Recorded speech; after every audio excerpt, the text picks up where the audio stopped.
యేసుక్రీస్తు వారి శ్రేష్టమైన నామంలో మీ అందరికీ శుభములు తెలియజేస్తూ ఉన్నాను. దేవుడిచ్చినటువంటి మరికొన్ని అద్భుతమైన మాటలతో మీ ముందుకు రావడానికి దేవుడు చూపిన కృపను బట్టి ఆయనను ఎంతగానో స్తుతిస్తూ ఉన్నాను. కాలు మీద కాలేసుకుని దర్జాగా ఏమాత్రం కష్టపడకుండా రాజులాగా బ్రతికేటువంటి ఒక జీవి ఈ భూమి మీద ఉన్నది. ఏమాత్రం కష్టపడకుండా కాలు మీద కాలేసుకుని బ్రతికేటువంటి ఒక జీవి, అదేంటో తెలుసా? సాలెపురుగు. ఎంతో ఆహ్లాదకరంగా, ఆకర్షణీయంగా, అందంగా, దాన్ని చూడంగానే అనిపించే విధముగా దాన్ని చూసిన ప్రతి వారు కూడా ఒక్కసారి అలా చూసి వెళ్దాం, అలా దాన్ని ఒక్కసారి అలాగా టచ్ చేసి వెళ్దాం అనే విధముగా తన గూడును అంత అందముగా అల్లుతూ ఉంటుంది. అది మొత్తం కంప్లీట్ చేసేసుకుని చక్కగా వెళ్ళి కాలు మీద కాలు వేసుకుని చక్కగా పడుకుంటుంది. అది అల్లినటువంటి గూడులో ఏ పురుగైతే వచ్చి పడుతుందో దాన్ని చక్కగా అలాగా పూజిస్తూ ఉంటుంది. ఈ లోకంలో కూడా అపవాదైన వాడు నిన్ను ఏదో ఒక విధంగా తన ఉచ్చులో, తన వలలో పడివేసుకోవడానికి ఎన్నో రకాలుగా ప్రయాణం చేస్తూ ఉంటాడు. కంటికి ఎన్నో ఆకర్షణీయంగా, అందంగా కనబడుతూ ఉంటాయి. కంటికి కనిపించిన ప్రతిదాన్ని కూడా నువ్వు ఆశించి దాన్ని టచ్ చేసి దాన్ని అనుభవించాలని నువ్వు అడుగు ముందుకు వేసావో ఇంకా అపవాది చేతుల్లోకి వెళ్ళిపోతావు. ప్రియులారా, అపవాదికి నిన్ను ఆడుకుంటాడు. వాడికి దయ, దాక్షిణ్యం, జాలి ఏమీ ఉండవు. నలిపేస్తాడు. ఎన్నో చిత్రహింసలకు నేను గురి చేస్తాడు. వాడికి ఏమాత్రము దయ, దాక్షిణ్యం అనేది ఏమాత్రం ఉండదు. ప్రియులారా,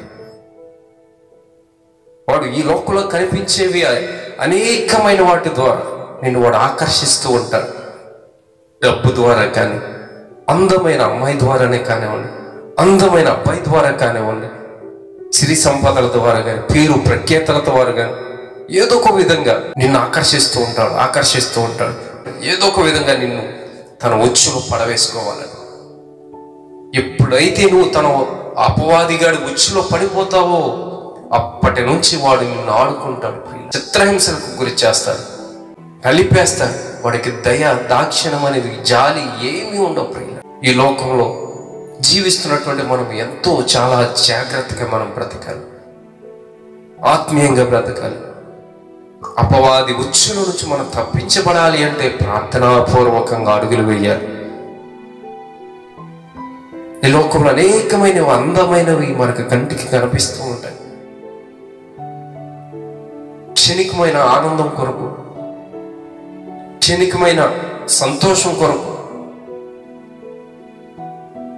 ఎంతో విలువను, నైతిక విలువలను పోగొట్టుకునే వారు చాలా మంది ఉన్నారు. ప్రియులారా,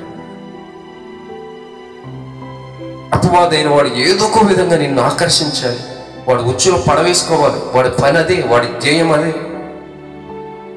వాడి ఉచ్చులో పడవద్దు. ప్రియులారా, వాడి ఉచ్చులో పడేంత వరకు నిన్ను ఎంతగా ఆకర్షిస్తాడో అది బాగుంది, ఇది బాగుంది, అది చాలా బాగుంది, ఒక్కసారన్నా దాన్ని అలా టచ్ చేయి, ఒక్కసారన్నా దాన్ని అనుభవించు.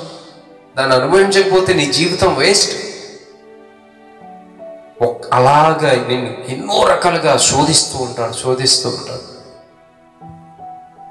అమ్మాయి కావచ్చు, అబ్బాయి కావచ్చు, ధనము కావచ్చు, ఆస్తి అంతస్తులు కావచ్చు, ఈ విధంగా ఏదో ఒక శోధన ద్వారా నిన్ను పడవేసి ఎప్పుడైతే వాడు ఉచ్చులో పడిపోతావో ఇక నిన్ను చిత్రహింసలు పెడతాడు. తల్లి పురుగు, పిల్ల పురుగు ఇద్దరు నడుచుకుంటూ వెళ్తూ ఉంటే ఒక అందమైన ఉయ్యాల కనపడుతూ ఉందంట. పిల్ల పురుగు అంటుంది, అమ్మా ఒక్కసారి దాన్ని అలాగా ఊగి ఒక్కసారి వచ్చేస్తున్నాను. తల్లి పురుగు అంటుంది, వద్దమ్మా, అది చాలా ప్రమాదకరమైనది. అందంగా కనపడుతుంది కానీ అది చాలా ప్రమాదకరమైంది, వద్దమ్మంటే, లేదమ్మా ఒక్కసారి అలా ఊగి వెంటనే వచ్చేస్తా అంటే తల్లి ఎప్పటికీ ఒప్పుకోకపోతే తల్లి చేతిలో నుంచి తన చేతిని ఓడదీసుకుని ఒక్కసారన్నా ఈ ఉయ్యాల ఊగకపోతే అనవసరం జీవితంలో ఒక్కసారన్నా దీన్ని అనుభవించాలి, ఒక్కసారన్నా ఈ ఉయ్యాల ఊగాలి అని తల్లి చేతిలో నుంచి తన చేతిని ఊడదీసుకుని వెళ్ళి ఆ ఉయ్యాల ఊగుతూ ఉంది. అంతే ప్రియులారా, ఇంకా తిరిగి రాలేదు. తల్లి ఎంతో దుఃఖముతో ఏడుస్తూ ఏడుస్తూ ఏడుస్తూ, అయ్యో నా మాట వినలేదే. ఆ ఉయ్యాల సాలీడు పురుగు యొక్క గూడి, ఆ గూటిలో పడిపోయింది. ఆ సాలీడు వచ్చింది, ఆ పురుగుని తినేసి. ఈ లోకంలో ప్రియులరా, సాతానుడు గారు నిన్ను ఆకర్షించే విధంగా అనేక రకాలుగా శోధిస్తూ ఉంటాడు. వాడు ఉచ్చులో పడేంత వరకు కూడా నేను ఎంతగా శోధిస్తూ ఉంటాడు. ఒకటి తప్పించుకున్నావా, మరొకటి దాంట్లో కూడా తప్పించుకున్నావు, మరొకటి. ఇలా 1 రోజు కాదు, 2 రోజులు కాదు ప్రియులారు. మనిషి చనిపోయేంత వరకు కూడా వాడు నేను శోధిస్తూనే ఉంటాడు. ఏదో ఒక విధంగా వాడు ఉచ్చులో పడవేసుకోవాలి, వాడు నిన్ను చిత్రహింసలు చేయాలి, అవమానపాలు చేయాలి, విలువ లేకుండా చేయాలి, దేవుని సన్నిధికి నిన్ను దూరం చేయాలి అనేదే వాడి ధ్యేయము, వాడి లక్ష్యం. వాడి ఉచ్చులో పడేంత వరకు నీ చుట్టూ తిరుగుతాడు, నీ చుట్టూనే ఉంటాడు, నిన్ను ఎంతగా ప్రేమిస్తాడో. ఎప్పుడైతే నువ్వు వాడి వలలో పడిపోతావో నిన్ను చిత్రహింసలకు గురి చేస్తాడు. వాడికి దయ, దాక్షిణ్యం, ప్రేమ, కరుణ ఏమి ఉండవు ప్రియులారు. కాబట్టి ఈ లోకంలో జీవిస్తున్నాం మనం.